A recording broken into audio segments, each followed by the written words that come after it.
क्या मस्त मौसम है, कितनी शांति है, ये ठंडी हवाएं, ये नीला आसमान।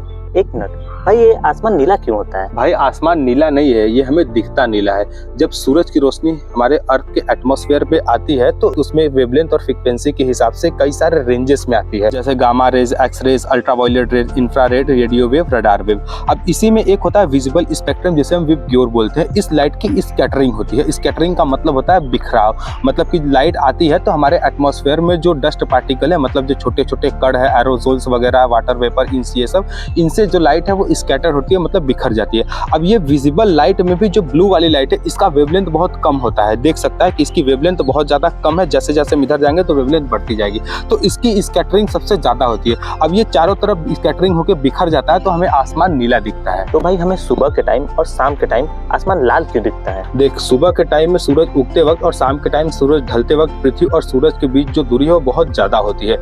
तो इसमें जब विजिबल लाइट की स्कैटरिंग होती है तो इसमें जो रेड लाइट है इसका वेवलेंथ बहुत ज्यादा होता है। बाकी सारे लाइट की भी स्कैटरिंग होती है लेकिन इनका वेवलेंथ कम होता है, तो ये हम तक पहुंच नहीं पाती है। लेकिन रेड लाइट का वेवलेंथ बहुत ज्यादा होता है, तो इसकी स्कैटरिंग से ये रेड लाइट हमको शाम के वक्त और सुबह के वक्त दिखता है, तो हमें आसमान पूरा लाल दिखता है।